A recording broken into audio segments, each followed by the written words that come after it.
HR issues can kill you. One complaint against your company can turn your world upside down. And you spend way too much time dealing with HR when you should be spending your time on making a profit. You should talk to Bambee. With Bambee, get access to your own dedicated US-based HR manager starting at just $99 per month. They get to know you and your business while providing HR expertise and the personal touch you need and want. They're available by phone, email, and real-time chat, so onboarding and terminations run smoothly. Team members reach peak performance, and your business stays compliant with changing HR regulations.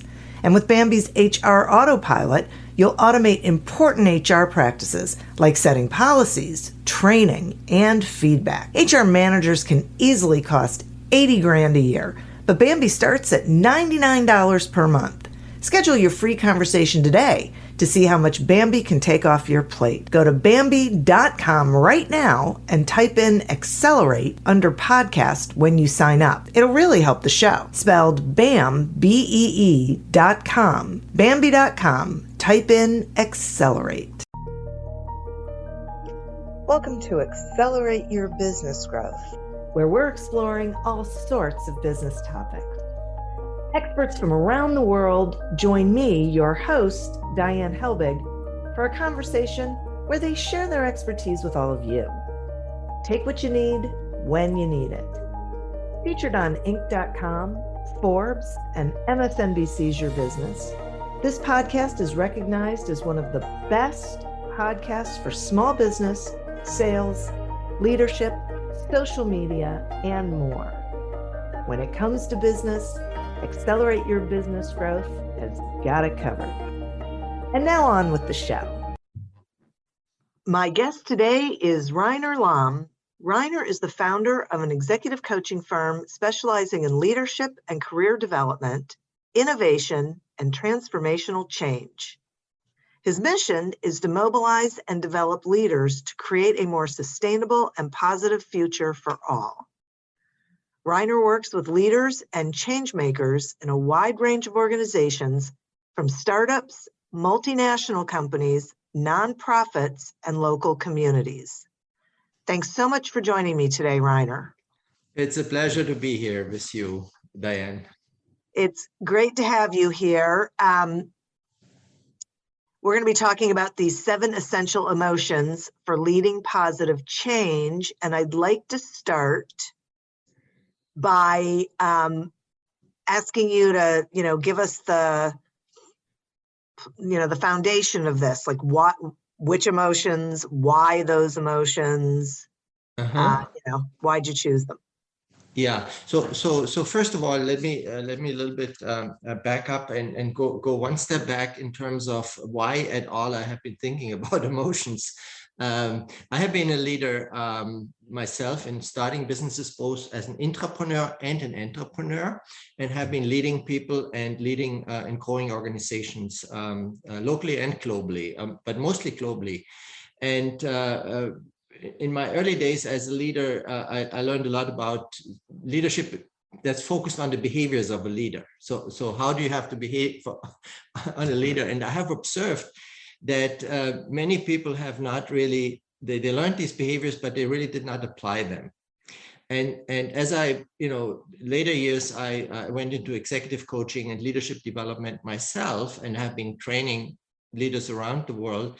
I try to understand better why doesn't it really stick, all the learning that people do. They go, let's say, through expensive trainings and workshops, and on a Friday afternoon, they leave the workshop and they're all hooray, and they go planning to do what they learned. And Monday morning, they forget, they have it all forgotten, or they didn't get to it, or they didn't, change their behaviors. And so our behaviors are driven by multiple things. We are multiple dimensional beings, by our physical state, by our thoughts and language. So more the intellectual or rational side, but the other dimension which drives behavior more than anything else, and maybe even stronger than anything else, research points in that direction, are emotions. And people in both in the educational system and in the traditionally and in the corporate world have avoided emotions as a domain or dimension of learning for a human being and for leaders particularly. And I have been diving into that I would say over the last 25 years, more and more so, and specifically as a coach, and found this as one of the biggest opportunities for transformational change for a leader, and actually leading change in organizations and outside of organizations. So that's really the why. So I found it so powerful for myself, applying emotions, and then also in coaching others. The one thing that emotions is a very complicated, a complex domain, because there's more than 250 emotions, and we might feel a mixture of a subset of that at any given time. We might not be aware of it. Mostly it drives our behaviors, but it becomes very complex to learn. It's almost like a language, right? Kind of learning a language, it can be very complicated because of so many words and sentences and structures and things like that. So emotions are very similar in that regard. So I tried to boil it down to what are the key leadership behaviors specifically for leading change, and particularly positive change, aspirational change, and what are the emotions that drive those leadership behaviors. And so that's kind of the background of those 7 essential emotions. Now, if I start with the behavioral side and then and talk about what drives those behaviors. So first of all, a leader, and all 7 it's kind of built like a pyramid from the bottom up. It's kind of a leader needs to care. A leader that doesn't care is not being trusted. And caring organizations are not, non-caring organizations are not performing very well compared to caring organizations. On top of that, the leader needs not only to care, but also be committed to serve. He needs to serve the stakeholders, the employees, the clients. That willingness and that commitment to serving, the servant leadership, is very critical. And on top of that, a leader needs also to understand what he's talking about, needs to understand the clients, the solutions they're providing. You know, when an organization is innovating to find solutions to problems, needs to really understand, you know, if you want to transform the healthcare system or the educational system, the leader needs to understand those systems and what are possible, you know, better alternatives and so on. So this is really the foundation in terms of behaviors. But what drives those behaviors is like caring is driven by empathy, particularly emotional empathy, which means that you can feel what another, you resonate with the feeling of another person. So that drives caring. On top of that, you might care, but it does not lead to action yet. So in order to act, you need to be committed to serve the needs of the people, and that requires compassion. Compassion is the commitment to serve. It's kind of a simplified definition of it, but that's basically, in a nutshell, what compassion is, that somebody acts on their empathy, on their caring. And last but not least of those 3 behaviors, in terms of understanding is driven by interest. Interest makes you explore an area, dive deeper into it, try to understand it in an ongoing way, not just like curiosity, which, you know, you're curious and you find the answer to something and then your attention goes to something else. No, with interest, you stay on this topic to try to understand it deeper and broader, and it's more sustained attention to an issue. So those 3 basically, these are pairs of behaviors and emotions that build the foundation of those 7 essential emotions and leadership behaviors. Now, on top of that is like, if a leader really understands an issue and he cares about it and is committed to serve, then the next question is, how does that leader want the future to look like differently? So it's kind of, he needs to be able to envision a different future. And that is only possible if he is in an emotional state that allows him to think about the future. And that emotion is optimism. Now, if, as an alternative, if the leader is in an emotional state that pulls him back, like resentment as an example, it's kind of like, it takes the energy in something that happened in the past, then the leader is not able to think very well about the future and come up with a positive vision or an aspirational vision for the future. So that goes along as a pair, visioning and optimism as the emotion that drives it. Now, when you have a vision of a future that you want to create, the question is then to mobilize people to help you create that vision, to make it a reality. And that emotion is inspiration. Now, many companies are not using inspiration. They're using more the traditional carrot and stick method, right? You get rewarded, with money or benefits or bonus or whatever. And if you're not performing well or so well, or you don't meet your goals, then you get somehow punished, a low rating or a warning or whatever. But that is not a sustainable driver of performance. Inspiration works much, much better. It's more sustainable, and it's an emotion that really makes you want to perform well and create the vision. So that's the other pair. Mobilizing is achieved through inspiration, through a leader. And now when you have mobilized people, the question is then, how do you coordinate effective action? And that requires collaboration. In order to foster collaboration, the emotion that is required among the people and also between the leader and his team or her team, that's trust. Without trust, collaboration becomes almost impossible. And I would say that's one of the more complex emotions that I have studied ever. And so it has multiple dimensions, but we can go into that a little bit later, because that's important to understand for developing trust. What are all the different dimensions and types of trust that can be built?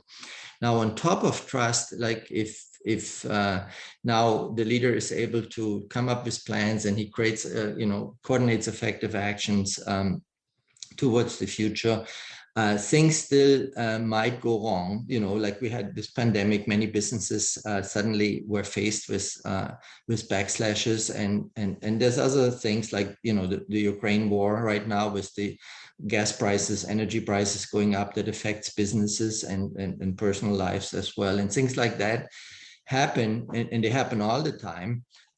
So when that happens, the leader must be resilient. And that's a behavior to not break down, but to stand up and overcome those adversities. And research has shown that the emotions that help you to be resilient is a whole palette of positive emotions. I lumped them together into positivity in this model, but it could be any of the positive emotions like hope, gratefulness, joy, that a leader can cultivate in himself or herself, but also needs to cultivate in the people he or she is leading. And so that's basically the seventh emotional state that completes that pyramid. That's awesome. Thank you. And now a word from our sponsor. Are you tired of seeing your teen or young adult struggle on a path that clearly isn't the right fit? Is your teenager confused about which direction to take after high school? The future of work is changing rapidly, and our kids need to know all of the options available after high school so they're empowered to make the choice that is best for them. In each episode, we explore the latest trends that are shaping the opportunities of today and tomorrow. I'm your host, Betsy Jewell, and this is the High School Hamster Wheel Podcast. Hi, I'm Christina Yerling-Biro, host of the podcast Pop Culture Confidential. Join me as I go way behind the scenes with some of the most influential people in entertainment and media.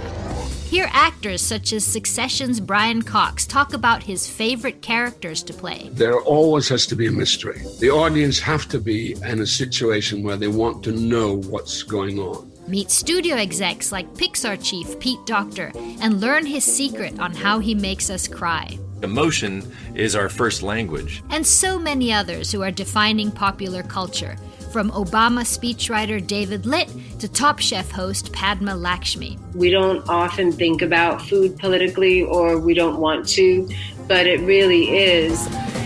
Join me. Search for Pop Culture Confidential wherever you get your podcasts. Somebody isn't showing up when they're supposed to? Talk to Bambee. Unsure how to deal with remote workers changing locations? Talk to Bambee. Getting complaints from employees about each other?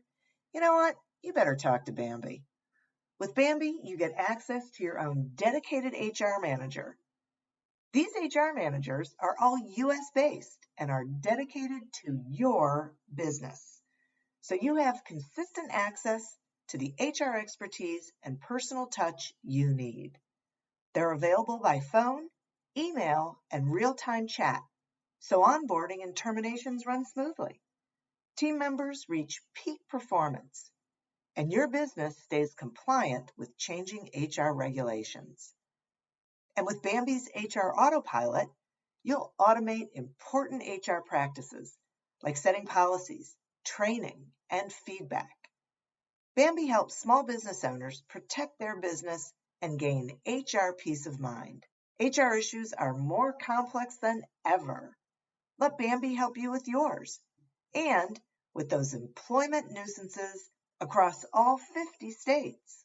HR managers can easily cost $80,000 a year, but Bambee starts at only $99 a month.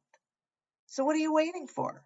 Schedule your free conversation today to see how much Bambee can take off your plate. Go to Bambee.com right now and type in AYBG under podcast when you sign up. It'll really help the show. Spelled Bambee.com, Bambee.com, and type in AYBG. You say, people can change their emotions. I think that's sort of a new idea for people. So can you share some about, how that's possible? Yeah, that's a very good question, Diane. Thank you for asking that, because the conventional wisdom is that emotions are just like automatic. They happen to us. For example, somebody said, I just get angry if I see something that I don't like and I can't help it, or other emotions coming up, maybe less visible, like resentment is an emotion that's less visible. Anger is one that's very visible. And I can't help it, it's automatic. But research has shown that we can learn emotions, and we can learn specifically, I call it shifting emotions. So what I mean with that is that when you need a specific leadership behavior in a specific situation, I explained, for example, when the leader is tasked with creating a new vision for the team or for the company, for the business or for the organizations, and to be a visionary leader in this moment, it requires optimism. But let's say if that leader is in a state of pessimism, and I can give you many examples of that, or resignation is the worst, right, kind of state, then you totally give up. Then that leader is not possible to create a positive vision of the future, to imagine an aspirational new future that improves people's life in that domain that this organization is working. So I'll give you an example. If a leader is in resentment, which I have coached, it's a quite common, that is the emotion that is associated with victimhood, that like somebody did something to me, I'm a victim of that, and that is not fair. So this is the story that goes through the leader's head, or can happen to any person. It happens every day. Then that person ruminates constantly, repeatedly on that unfairness that happened to them, and they say, I want to make it right. I want to make it fair. It might lead to revenge or to some other behavior, but it is always that pulls the whole energy of the mental energy of the person backward and keeps them in the past rather than moving in the future. So this is an example where I need to get people out of resentment when I coach them, or they need to learn it to do themselves. And what I found very useful here is with that particular emotion, and that's true for other emotions as well, but it's a different technique then here, that the person needs to shift to acceptance first. They cannot shift from resentment to becoming optimistic, to that future-oriented emotion. They need to have an intermediate step, which is acceptance. Now, we know that from grieving processes, for example, or other major losses, when somebody loses a job, or there's a company restructuring, or mergers and acquisitions, things that happen in business all the time. People are suddenly hit in the face, speaking in images here, and suddenly they slip into resentment. That shouldn't happen to me, and they stay in that, and they cannot move forward. They cannot see new possibilities for themselves as long as they stay there. So they need to move to acceptance first. Acceptance doesn't mean here, this is an emotion that is associated with the story that's saying, I know this happened and I cannot change it. It happened in the past. Because it happened in the past, I cannot change it. It's already done. Okay, so I lost my job, or I lost the person that that I love or I'm close to, or something else happened to me. I had an accident. I cannot change it back. Accepting that it has happened in the past, even if I don't like it. I don't have to like it. I don't need to fall in love with what happened, but I have to accept it and be in that emotional state. Now, with that emotional state, in that emotional state of acceptance, suddenly new possibilities open up, and the person it's an easier step to move to a more future-oriented emotion, such as hope. That would be also an intermediate step, but ideally optimism, to see new possibilities for the future. I got it. Those are great. Thank you for sharing those. Those are really, really great examples. Now, if someone's listening and they're thinking to themselves, okay, I get it, makes sense, and I'm curious about, like where I would start in identifying the emotions I'm actually feeling. Mm-hmm. Is there some sort of process that they can walk themselves through? Yeah, this is a very good question, and this goes into the area of self-awareness. Huh? Yeah. Because and this is one of the unfortunately, one of the things I've observed that we don't, some people learn it, some people have learned it, but the majority of people have not learned to become self-aware. They become more self-aware of their thoughts, because that's where we get feedback all the time on, right? So the thoughts we speak out consciously, something we speak out, and then people maybe give feedback and say, this is what you said, and then there's a conversation about it. So we become a little bit more aware of that, or we become more aware of our external action, something that's observable in culture, like we see how people behave differently from us, things like that. But the emotion is really under the surface. So we have to listen to ourselves. Listen means we have to become self-aware in terms, and it shows up, emotions show up in the body. They show up like, so if, for example, if we have a loss and we are sad and we grieve and so on, we might feel a tension in the body around the heart, right? Or we might, if we are anxious, or even get to a point of like panic and things like that, our body might shake, or we might just, it shows in different parts of the body. So becoming aware of our body and how things feel, and then making that translation, what possibly could I feel? Because it's very hard to put language to emotions. It's kind of something that we can learn. So the first step is really feeling it, becoming aware. It takes time to maybe calm down and be calm, right? When we get angry, the moment the person is angry, I don't know if you ever heard, if you say somebody, oh, you're angry, and the person shouts back and say, I'm not angry. But the person is angry, but the person is the last one that becomes aware of it. Huh? But if the person calms down later, you might say, yeah, actually, I was angry. Now the person can figure out, why was I angry? Maybe an important value has been violated in this moment. Maybe that person saw a child being hurt, or an animal being cruelly treated, or things like that, and say, oh, this is why I was angry. So learning to become aware of the emotions is the first step. And in the book, in Aspire, I have for each of the emotions, I have practices how to become aware of them, but also to become aware of your own emotions, but also become aware and empathize with others so that you can put yourself into the shoes. How is the other person feeling? Because that's also very important as a leader, because as a leader, it starts with self-leadership. So become self-aware and shift your own emotions so you can change your behavior, but then also getting a sense for, in order to change the behavior of the people I lead or the people I want to influence positively, what is the emotional shift I need to help to create for the other person? So for example, is saying, if I feel another person, collaboration is not working very well, the other person is not collaborating, and I find out that there's distrust from the other person towards me, or I have even distrust, and I might fuel that lack of collaboration, then saying, how can I build trust? So that takes also awareness, your own emotions, but also then emotions of the other person. I'm in a relationship with, or I want to build a relationship I want to influence positively. Okay. Those are terrific. Terrific. And if there was one final takeaway you'd like the listeners, like to leave with the listeners, what would that be?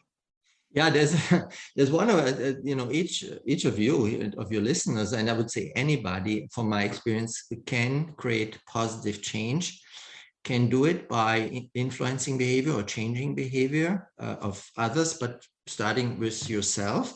And you can change your behavior by shifting your emotions to the emotions that support, shifting out of the emotions that prevent you from showing that behavior that you need to show as a leader, and shifting to the emotion in the specific leadership situation that you need in order to show that leadership behavior.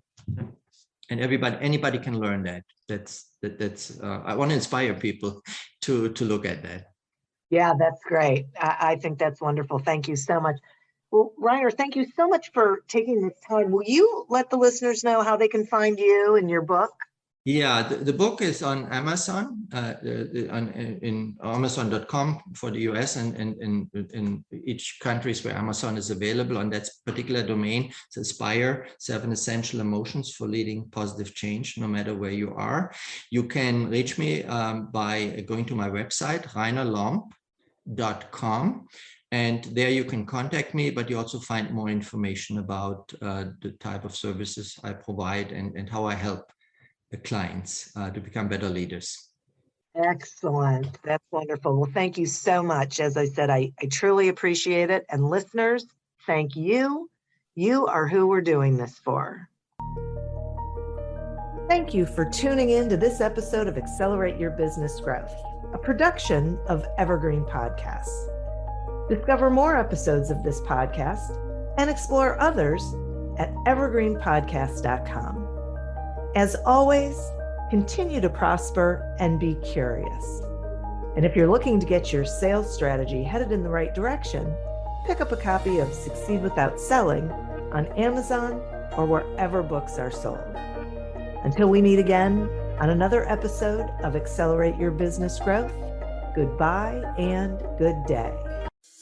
Hi, I'm Christina Yerling-Biro, host of the podcast Pop Culture Confidential. Join me as I go way behind the scenes with some of the most influential people in entertainment and media.